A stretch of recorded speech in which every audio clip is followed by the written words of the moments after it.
مسلم میں میرے عزیزو، حضرت موسیٰ کی شریعت میں جانوروں کی قربانیاں خدا ان کے حضور پیش کی جاتی تھیں۔ ہیکل میں کئی جانور ذبح کیے جاتے تھے، جس میں بکرے اور اسی طرح گائے، اس طرح مختلف جانور ذبح کیے جاتے تھے،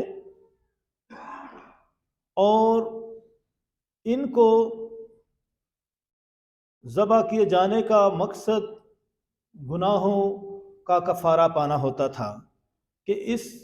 جانوروں کے ذبح کیے جانے سے ان کی قربانی سے گناہ معاف ہو جاتے ہیں۔ اس کے ساتھ ہی جانوروں کو لوگ جنگل میں چھوڑ آتے تھے، جیسے ہم اپنے زمانے میں بھی سنتے ہیں کالا بکرا، کالی مرغی، اس کو جنگل میں چھوڑ دیا جائے۔ تصور یہ کیا جاتا ہے کہ اس سے ہماری سختیاں ٹل جاتی ہیں، اس سے ہمارے گناہ معاف ہو جاتے ہیں۔ اسی طرح یہودی بھی یہی سمجھتے تھے کہ جانوروں کی قربانی سے گناہ معاف ہو جاتے ہیں۔ حضرت موسیٰ کی شریعت میں یہ لکھا تھا کہ یہودی صبح بھی بکروں کی قربانی چڑھاتے، شام کو بھی بکروں کی قربانی چڑھاتے، اور پھر جب ان کی عیدیں ہوتی تھیں اس وقت بھی قربانیاں چڑھائی جاتی تھیں۔ اور مسلم عزیزو، لفظ برہ بار بار استعمال ہوا ہے، کیونکہ بکرے کی بجائے وہ برہ کا لفظ استعمال کرتے تھے، اور جو قربانی کے لیے ہوتا تھا، اور اس طرح یہ کفارے کے لیے بھی ہوتا تھا، اور اس کے لہو کو التار پر چھڑکا جاتا، لوگوں پر چھڑکا جاتا تھا، تاکہ یہ عہد ہو کہ ان کے گناہ معاف ہو چکے ہیں۔ اور مسلم میرے عزیزو، اس برے کا ذکر جو ہے موسیٰ کتابوں میں بھی آیا ہے، اور پھر اشعیاء نبی کے صحیفہ میں خادم کے جو 4 نغمے ہیں اس میں بھی اس کا بہت زیادہ ذکر آیا ہے کہ خادم جو وفادار ہے اور وہ پیچھے نہیں ہٹتا ہے، اور وہ ذبح کیے جانے کے لیے پیش کیا جاتا ہے تو خاموش رہتا ہے، دکھ سہتا ہے، اور وہ اپنے آپ کو قربان ہونے دیتا ہے۔ اور اشعیاء نبی نے یہ خدا یسوع مسیح کی طرف اشارہ کیا ہے۔ مسلم عزیزو، اس برے کا ذکر صرف موسیٰ کتابوں ہی میں نہیں بلکہ نبیوں کی کتابوں میں بھی آ چکا ہے، جیسے کہ اشعیاء نبی کا میں نے ذکر کیا ہے، اور اسی طرح اس کا ذکر جو ہے نئے عہد نامے کے جو خطوط ہیں، جن میں مقدس پطرس کا خط اور پولس رسول کے جو خطوط میں ان میں بھی بہت زیادہ آیا ہے، اور اس کا ذکر گناہوں کی معافی کی طرف کیا گیا ہے۔ اور یہ جو برہ جو نئے عہد نامے میں جس کا ذکر کیا گیا ہے، یہ یسوع مسیح سے متعلق ہے۔ مقدس پولس رسول کے خطوط جو لکھے گئے ان میں بھی ذکر ہے۔ پہلا کرنتھیوس میں لکھا ہے، پرانے خمیر کو نکال پھینکو تاکہ تم تازہ گھندا ہوا آٹا بنو، چنانچہ تم بے خمیر ہو، کیونکہ ہمارا بھی فسح یعنی مسیح قربان ہوا۔ اور پھر اسی طرح لکھا ہے افسیوں کے نام خط اس کے 5ویں باب 2 آیت میں، اور محبت سے چلو جیسے مسیح نے بھی ہم سے محبت کی ہے، اور ہمارے عفظ اپنے آپ کو شری خوشبو کی مانند خدا کی نظر کر کے قربان کر دیا ہے۔ اور عبرانیوں کے نام خط میں لکھا ہے اس کے 10ویں باب میں،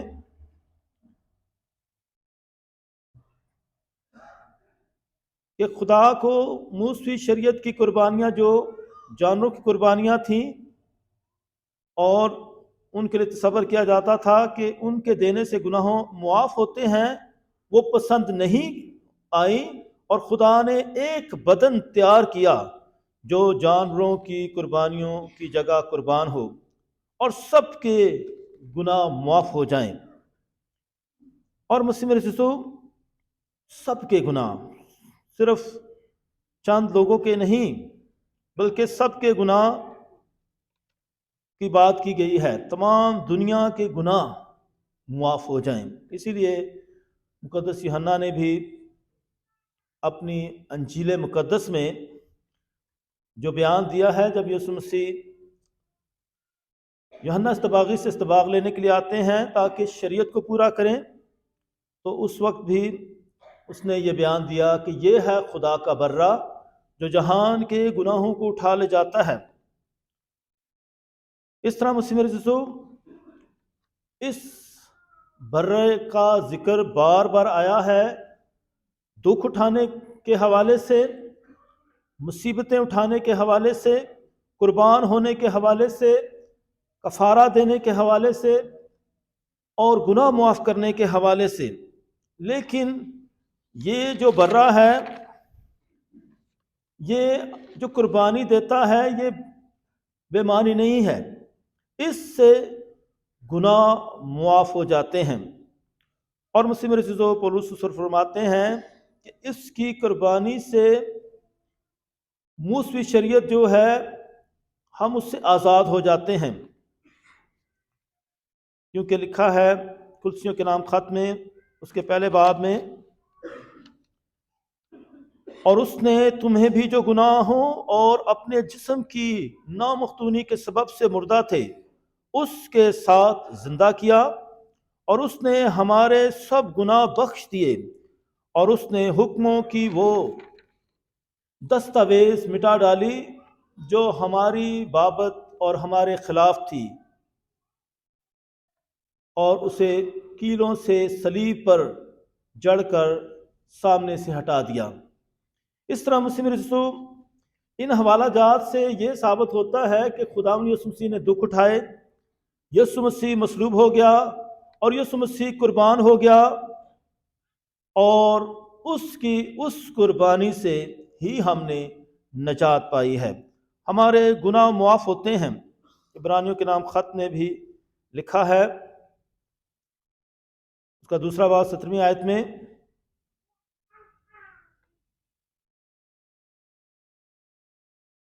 اور اس لیے کہ سب نے گناہ کیا اور خدا کے جلال سے محروم ہیں، پس وہ اس کے فضل کی مخلصی کے لیے ہے جو مسیح یسوع میں ہے، مفت صادق ٹھہرائے جاتے ہیں۔ اور پولس رسول رومیو کے نامی خط میں لکھتے ہیں، اور اسی کو خدا نے اس کے خون کے باعث ایمان رکھنے والوں کے لیے ایک رحم گاہ ٹھہرایا، تاکہ وہ ان کے گناہوں سے چشم پوشی کر کے جو پیشتر ہو چکے تھے اپنی صداقت ظاہر کرے، تو اس کے ذریعے ہی ہم صادق ٹھہرتے ہیں۔ پولس رسول نے رومیو کے خط میں بھرپور پیغام دیا ہے۔ اس طرح مسلم رسول پولس رسول کے خطوط جو ہیں اس بات کا بہت زیادہ اشارہ کرتے ہیں کہ یسوع مسیح حقیقت میں قربان ہو گیا۔ خداوند یسوع مسیح کی ملاقات پولس رسول سے نہیں ہوئی تھی، لیکن پولس رسول جانتا تھا کہ اس کے بارے میں کیا تصور رکھا جاتا ہے کہ وہ خدا کا بیٹا ہے، اور وہ سخت جو ہے مخالفت کرتا ہے، وہ اس بات کے سخت خلاف تھا کہ یسوع ہی مسیحا ہے، اور وہ یسوع مسیح کی بہت مخالفت کرتا ہے، بہت اذیتیں دیتا ہے اس کے پیروکاروں کو۔ لیکن جب خداوند یسوع مسیح دمشق کے راستے میں اس پر ظاہر ہوا، اور اس وقت یسوع مسیح نے اسے اپنی گرفت میں لے لیا، مکمل طور پر وہ یسوع مسیح کو قبول کر لیتا ہے۔ وہ یسوع مسیح کے نزول کے ساتھ ہی اندھا ہو جاتا ہے، اور پھر یسوع مسیح اسے شفا کے لیے بھی نبی کے پاس بھیجتا ہے، اور وہ شفا پانے کے بعد بھرپور طریقے سے یسوع مسیح کی گواہی دیتا ہے، اور یہ بیان دیتا ہے کہ یسوع مسیح حقیقت میں مصلوب ہو گیا، مر گیا اور جی اٹھا ہے، اور اسی کی وہ گواہی دیتے ہیں۔ اس طرح مسیح مرزو یہ خوبصورت بھید جس کا اظہار پولس رسول نے اپنے خطوط میں کیا کہ وہ وفات پا گیا، مصلوب ہو گیا اور جی اٹھا ہے اور ہمیشہ کی زندگی دیتا ہے، اس ہی کی بنیاد پر مسیح میں میرے عزیزو یہ بپتسمہ ہمارے پاس آیا ہے کہ یہ جو برا ذبح کیا گیا اس کے لہو سے ہم دھل جاتے ہیں، پاک ہو جاتے ہیں، نجات پاتے ہیں، اور اس برے کے بارے میں جو ہے مکاشفہ کتاب میں بھرپور طریقے سے ذکر آیا ہے کہ اس کے ذریعے ہم نجات پاتے ہیں۔ اور کیونکہ یوحنا نے مقدس یوحنا نے انجیل بھی لکھی، خطوط بھی لکھے، اور سب سے زیادہ اس برے کو بیان کیا ہے کہ یہ کیسا برا ہے، اور اس نے کلیسیاؤں میں یہ بیان دیا، اور اس کا بیان یسوع مسیح سے متعلق ہے کہ وہ خدا کا بیٹا ہے، وہ خدا ہے، وہ پاک تثلیث کا رکن ہے، اور وہی برا ہے جس کے لہو سے ہم دھل جاتے ہیں۔ 5ویں باب میں لکھا ہے مکاشفہ کتاب میں، ذبح کیا گیا برا، اور میں نے تخت اور چاروں جانداروں کے درمیان اور بزرگوں کے درمیان ایک برا کو یوں کھڑے دیکھا کہ گویا ذبح کیا گیا ہے، اور اس کے 7 سینگ اور 7 آنکھیں تھیں۔ یہ خدا کی وہ 7 روحیں ہیں جو تمام روئے زمین پر بھیجی گئی ہیں۔ چنانچہ وہ آیا اور تخت نشین کے دہنے ہاتھ سے تمار لے کر لیا اس نے، اور جب اس نے تمار لے لیا تو وہ 4 جاندار اور 24 بزرگ برے کے آگے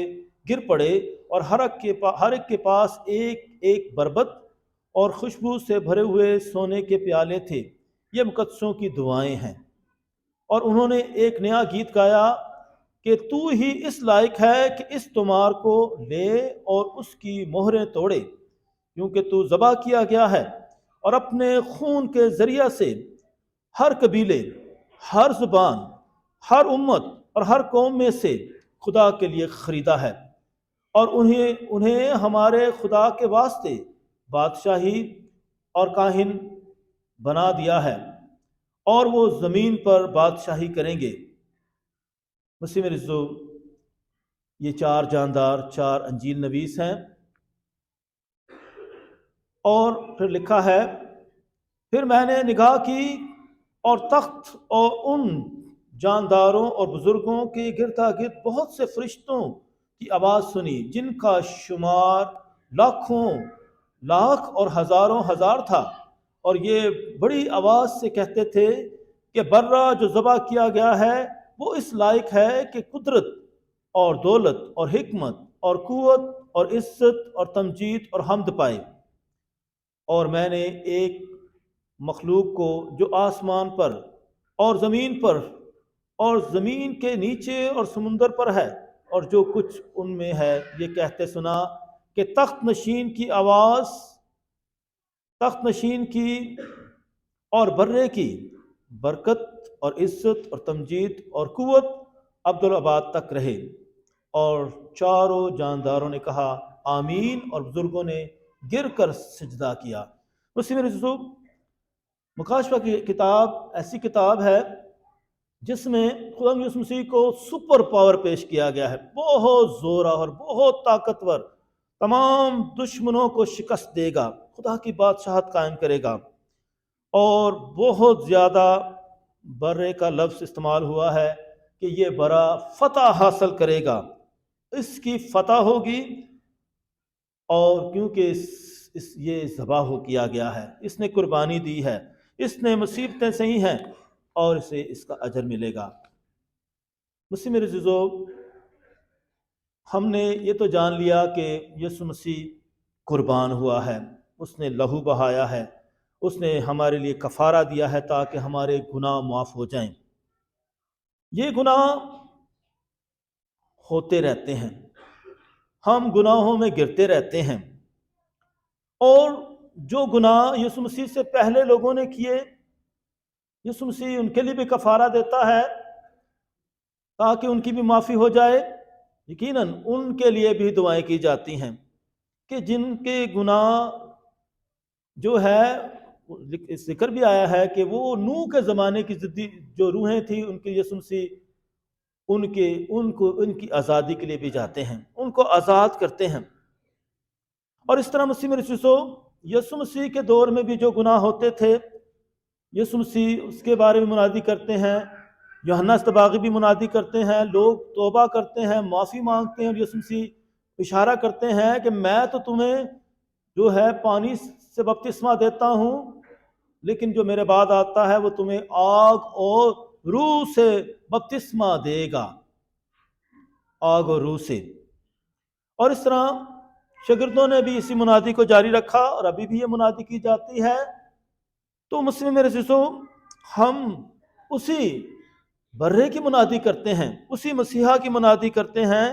جو ہمارے لیے نجات بن کر آیا ہے۔ اور یسوع مسیح نے کچھ طریقے بتائے ہیں، کچھ اصول بتائے ہیں۔ ٹھیک ہے، تبلیغ کی جاتی ہے، منادی کی جاتی ہے، لیکن اس صرف منادی کرنے سے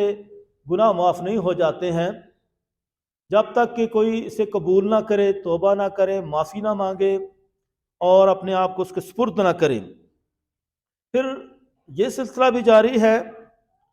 کہ ہم جو کلیسیا میں، کیتھولک کلیسیا میں وجود رکھتے ہیں، تو ہمارے لیے اعتراف کا سیکرامنٹ مقرر کیا گیا ہے کہ ہم گناہوں کی معافی مانگیں۔ وہ لوگ جو بیمار ہو جاتے ہیں، یہ ہمارا عقیدہ ہے، ہمارا ایمان ہے کہ بیمار جو ہیں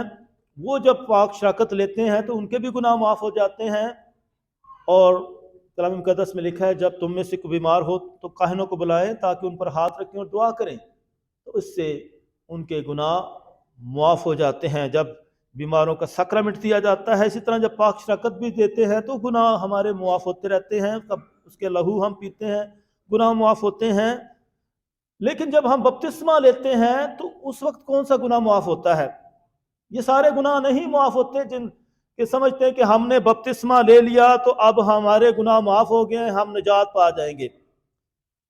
بچوں کو بپتسمہ دیتے ہیں، ان میں تو کوئی نہیں گناہ نہیں کیا، لیکن ان کے پچھلوں نے جو گناہ کیا ہے، آدم اور حوا نے جو گناہ کیا ہے، جسے ہم موروثی گناہ کہتے ہیں، وہ گناہ دھل جاتا ہے۔ اس گناہ کی معافی جو ہے بپتسمہ کے ذریعے ہو جاتی ہے۔ لیکن آج ہم دیکھتے ہیں کہ لوگ جو ہیں پرچار کرتے ہیں کہ آپ کے گناہ معاف ہو گئے ہیں۔ مسیح میرے عزیزو، یہ سلسلہ جاری ہے۔ کلام مقدس میں آیا بھائیو تو بھائی مشن بن گیا، تو اس طرح مشنیں بنتی ہیں۔ رب کا جو ہے ذکر آیا تو رب مشن بن گئی۔ تو مختلف ٹائٹل کے ساتھ، مختلف صفات کے ساتھ، اسمبلی آف گاڈ، مختلف ٹائٹل کے ساتھ کلیسیاں بنتی جاتی ہیں۔ اور جب ان کلیسیاؤں میں مسیح میرے عزیزو بہت ساری چیزیں جو ہیں ختم بھی ہوتی جاتی ہیں۔ جب صرف فضل کی بات کی جاتی ہے تو صرف دعا ہی میں نہیں فضل مل رہا ہے، ہمارے لیے یہ جو فضل کا سلسلہ ہے، تمام سیکرامنٹ میں ہمیں فضل ملتا ہے، کیونکہ یہ تمام سیکرامنٹ جو ہیں فضل ہی سیکرامنٹ ہیں۔ جب شادی کا بھی سیکرامنٹ لیا جاتا ہے تو ہمیں فضل ملتا ہے۔ تمام سیکرامنٹس، بپتسمہ سے لے کر پاک خدمت تک جتنے بھی سیکرامنٹ ہیں، شادی تک جتنے بھی سیکرامنٹ ہیں، یہ ہمیں فضل ملتا رہتا ہے، نجات کا فضل۔ ہم کتنی دفعہ یہ بیماروں کا سیکرامنٹ لیتے ہیں، ہمیں جو ہے فضل ملتا رہتا ہے۔ ہم کتنی دفعہ اعتراف کا سیکرامنٹ لیتے ہیں، ہمیں فضل ملتا رہتا ہے، گناہوں کی معافی ملتی رہتی ہے۔ ہم پاک شراکت لیتے رہتے ہیں، ہمیں اس کا فضل ملتا رہتا ہے، ہماری نجات کا عمل جاری اور ساری رہتا ہے۔ کیونکہ خدا مسیح نے جب بپتسمہ مقرر کیا، اس نے کہا تمام قوموں کے پاس جاؤ اور انہیں باپ اور بیٹے اور روح القدس کے نام سے بپتسمہ دو۔ مسیح میرے عزیزو، یہ فارمولہ ہے، باپ اور بیٹے اور روح القدس کے نام سے، یہ پاک تثلیث ہے جو بہت سارے لوگوں کے لیے سمجھنا مشکل ہے، ان کے لیے بھید ہے کہ ایک میں جو ہے تین، باپ اور بیٹا اور روح القدس، یہ کیسے تینوں ایک ہیں، یہ کیسے تینوں علیحدہ علیحدہ ہیں؟ مسیح میرے عزیزو،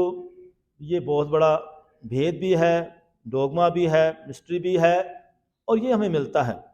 اس طرح مسیح میرے عزیزو اسی فارمولہ کے ساتھ یہ ساکرامنٹ دیا جاتا ہے، یہ متحد رکھتا ہے ہمیں، اور اسی فارمولہ کے ساتھ جو ساکرامنٹ کلیسیا میں دیا جاتا ہے وہ کیتھولک کلیسیا میں قبول ہوتا ہے۔ اس طرح مسیح میرے عزیزو بچوں کو بھی بپتسمہ دیا جاتا ہے، بڑوں کو بھی بپتسمہ دیا جاتا ہے، اور جب بڑوں کو دیا جاتا ہے تو ہم سوچ سمجھ کی بات کرتے ہیں کہ ہوش و حواس کے ساتھ یہ بپتسمہ لیں، لیکن میں پھر آپ کو بتاتا ہوں کہ بڑے جب بھی بپتسمہ لیتے ہیں، اب اس کا مطلب یہ نہیں ہے کہ ان کے گناہ معاف ہو گئے ہیں، یہ تو موسی گناہ معاف ہوا ہے، باقی جو گناہ ہیں دوسرے وسائل کے ساتھ جو ہے معاف ہوتے رہتے ہیں، اور یسوع مسیح معاف کرتا رہتا ہے۔ اس طرح مسیح میرے عزیزو، ہم بچوں کے بپتسمے کی بھی بات کرتے ہیں کہ بچوں کو بپتسمہ دیں تاکہ وہ کلیسیا میں شامل ہو جائیں، تاکہ ان مروسی گناہ سے پاک ہو جائیں۔ اور پھر پولس رسول نے بپتسمے کا صحیح مطلب بیان کر دیا کہ ہم نے اس کے مرنے اور جی اٹھنے کا استباق پایا ہے، ہم اس میں مر چکے ہیں اور اس میں جی اٹھتے ہیں، ہم نئی زندگی میں قدم رکھتے ہیں، ہم نئی انسانیت کو پہن لیتے ہیں، مکمل طور پر نئی زندگی کا آغاز کرتے ہیں۔ تو یہ ہے مسیح میرے عزیزو، یعنی پرانی انسانیت، آدم کی انسانیت ختم ہوئی اور نئی انسانیت شروع ہو جاتی ہے۔ تو اس طرح پولس رسول ہمیں فرماتے ہیں کہ بھرپور طریقے سے ہمارا جو ہے مرنا بھی یسوع مسیح کے ساتھ ہو اور جینا بھی اسی کے ساتھ ہو، کہ مکمل طور پر ہم یسوع مسیح کی پیروی کریں۔ تو ضرورت یہ ہے کہ جب آپ بچوں کو بپتسمہ دیتے ہیں تو پھر آپ کی ذمہ داری ہوتی ہے کہ بچوں کو بھرپور طریقے سے مسیحی بنائیں، اور پھر جب کیتھولک چرچ کی بات ہوتی ہے تو آپ ان کو مکمل جو ہے کیتھولک تعلیمات کے مطابق ان کی تربیت کریں، مکمل طور پر وہ پھر جو ہے تمام ساکرامنٹ کو بھی حاصل کریں۔ اس طرح مسیح میرے عزیزو، ہم جو ہے بپتسمے کا ساکرامنٹ لیتے ہیں، اور خدا یسوع مسیح نے بھی شریعت کو پورا کیا اور شاگردوں کو یہ حکم دیا کہ تمام قوموں کے پاس جاؤ، انہیں باپ اور بیٹے اور روح القدس کے نام سے بپتسمہ دو۔ اور ہم یہ زیادہ قوموں کی بات نہیں کرتے ہیں کہ ہم جا کر لوگوں کو بپتسمہ دیتے رہیں، لیکن ہم جو اپنے ہی کلیسیا میں رہتے ہیں ہم ان کی زیادہ بات کرتے ہیں کہ ہم ان کو کلیسیا میں شامل کرتے رہیں۔ اگر اسی طریقے سے جو ہے ہم غیر قوموں میں پرچار کرتے رہیں اور غیر قوموں میں یہ بپتسمے کا عمل جاری رکھیں گے تو اس طرح تو کنورژن ہو جائے گا، یعنی کہ ہم جو ہے زبردستی ان کو مسیحیت میں شامل کرتے ہیں۔ یہ ہو سکتا ہے دوسرے مذاہب میں ایسی باتیں ہوں، لیکن ہم اس بات پر زیادہ یقین نہیں رکھتے ہیں، نہ زیادہ اس پر زور دیتے ہیں، بلکہ ہم جو ہیں چاہتے ہیں کہ جو مسیحی ہیں مکمل مسیحی ہوں، مکمل جو ہے اپنی کلیسیا کی شناخت بنیں۔ اس لیے مسیح میرے عزیزو، یہاں کسی قسم کی زبردستی کی بات نہیں ہے کہ ہم بھرپور طریقے سے جو ہیں اپنے مذہب میں بنیاد رکھیں، اپنی تعلیمات میں بھرپور زندگی بسر کریں اور بھرپور طریقے سے اس کی یسوع مسیح کی گواہی دیں۔ اس طرح مسیح میرے عزیزو، ہم بپتسمہ کا ساکرامنٹ لیتے ہیں اور ایسٹر کے وقت ہم اس کی جو ہے اس کی دہرائی بھی کرتے رہتے ہیں، تجدید بھی کرتے ہیں، اور آج جب یسوع مسیح کا جو بپتسمہ ہوتا ہے یردن میں، تو پھر اس کے بعد یسوع مسیح بھرپور طریقے سے جو ہے منادی کرتے ہیں، اور پھر اسی طرح شاگردوں کو بھی اس کام پر مخصوص کرتے ہیں۔ مسیح میں میرے عزیزو، یہ مذاہب میں کشمکش جاری رہتی ہے کہ لوگ ان کے مذہب میں آ جائیں۔ کلیسیاؤں میں بھی یہ کشمکش جاری ہے کہ میری کلیسیا بڑھتی جائے، ممکن ہے کہ کچھ دوسروں کی کلیسیوں کو توڑا بھی جاتا ہے، لوگوں کو جو ہے گمراہ بھی کیا جاتا ہے، مذاہب کے حوالے سے بھی گمراہی کا عمل شروع ہوتا ہے، اور کلیسیاؤں میں بھی جو ہے لوگوں کے برین واش کیے جاتے ہیں، لوگوں کو گمراہ کیا جاتا ہے، لوگوں کو جو ہے لوگوں کے گھر خاندان بھی توڑے جاتے ہیں اور ایمان کی بھی دھجیاں اڑا دی جاتی ہیں، اور مسیح میرے عزیزو یہ کشمکش جاری ہے۔ ایک دفعہ ایک ندی اور کنویں میں بحث شروع ہو گئی۔ ندی کہنے لگی تم تو کنویں ہو، ایک ہی جگہ پر رہتے ہو، میں ہوں ندی، میں بہتی رہتی ہوں، ایک جگہ پر نہیں ٹھہرتی۔ دونوں میں بحث جاری تھی۔ ندی جو ہے کنویں کو برا بھلا کہتی اور کنواں جو ہے ندی کو برا بھلا کہتا، اور کنویں نے کہا کہ تو جو ندی ہے تو اوپر سے نیچے کی طرف بہتی ہے اور جہاں جہاں گزرتی جاتی ہے تیرا پانی کھارا ہوتا جاتا ہے، اور جب کوئی تالاب جہاں کوئی گڑھا آ جاتا ہے تو ادھر رک جاتی ہے اور اس تالاب میں تجھ سے بدبو آنے شروع ہو جاتی ہے اور تجھ میں بہت تبدیلی آتی رہتی ہے، تو ایک حالت میں نہیں رہتی ہے، جن میں بہت گندگی بھی آ جاتی ہے۔ اور پھر اس نے کہا تو بتا کنویں تجھ میں کیا خوبی ہے؟ تو اس نے کہا کہ دیکھو میں جو ہے نیچے سے اوپر کی طرف آتا ہوں اور میرے پاس پیاسا پانی پینے کے لیے آتا ہے، تو لوگوں کے پاس جا کر ان کو پیاس بجھاتی رہتی ہے، تو ان کے پاس جا کر ان کی پیاس بجھاتی ہے، میرے پاس تو پیاسا خود آتا ہے اور میرا پانی کتنا میٹھا ہے۔ مسیح میرے عزیزو یہ بحث جاری رہتی ہے۔ ایسے ہی ہم جب کیتھولک کلیسیا کی بات کرتے ہیں تو ہم ایسی ہی کنویں کی بات کرتے ہیں۔ میں کنویں کی طرف اشارہ کر رہا ہوں کہ کنواں جب ہم کہتے ہیں پاک شراکت کی بات ہے تو یہ پاک ماس کی قربانی اس گرجا گھر ہی میں کے اندر ہوتی ہے، تو اب کیتھولک ہیں تو آپ کو اس گرجا گھر میں پاک ماس میں آنا ہوگا۔ جب ہم کہتے ہیں کہ آپ نے پاک شراکت لینی ہے تو پاک شراکت یہیں سے ملتی ہے، تو آپ کو پھر اسی میں پاک شراکت کو باقاعدگی سے لینا ہوگا۔ تو اسی طرح مسیح میرے عزیزو اسی طرح ہم مٹھاس کی بات کرتے ہیں تو یسوع مسیح کے بدن اور لہو سے زیادہ مٹھاس کہاں ہے؟ پاک شراکت اس لیے تمام ساکرامنٹ میں سرتاج ساکرامنٹ ہے، یہ ہمارے لیے یسوع مسیح ہے، اسی لیے اسے بہت ہوش و حواس کے ساتھ لینا، بہت شعور کے ساتھ لینا، بہت سمجھ کے ساتھ لینا۔ یہ بچوں کو دینے والی مٹھائی نہیں ہے، یا پھر لوگ ایسے ہی لے کر تو باتیں کرنا شروع کر دیتے ہیں یا کبھی لینے ہی نہیں آتے ہیں۔ تو مسیح میرے عزیزو اسی طرح جو ہے پاک کلام کی جب بات ہوتی ہے تو ہم جماعت کی بات ہوتی ہے، عبادت کی بات ہوتی ہے، تو پاک ماس سے بڑھ کر ہمارے لیے کوئی عبادت نہیں ہے۔ اس طرح مسیح میرے عزیزو اسی طرح جو ہے مذاہب میں اور کلیسیاؤں میں اس ندی اور اس کنویں کا جو جھگڑا ہے جاری رہے گا، یہ ختم ہونے والا نہیں ہے۔ اس لیے آپ اپنے ایمان میں اور اپنے عقائد میں پختہ رہیں۔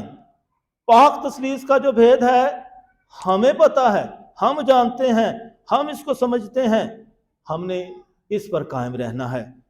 بپتسمے پر جو تعلیمات ہیں، جو پاک شراکت پر تعلیمات ہیں، جو اعتراف کی تعلیمات ہیں، جو شادی کی تعلیمات ہیں، ہم نے اس میں پختہ رہنا ہے۔ تو اسی لیے مسیح میرے عزیزو آئے ہم بھرپور طریقے سے خدا سے التجا کریں کہ وہ ہماری بنیادوں کو مضبوط کرے، ہماری تعلیمات کو پختگی بخشے، تاکہ ہم بہت شعور کے ساتھ، ایمان کے ساتھ، بھروسے کے ساتھ اپنے عقائد کو، اپنے ایمان کو جانیں اور اس میں بھرپور زندگی بسر کریں۔ مسیح ہمارے خدا مسیح کے وسیلہ سے آمین۔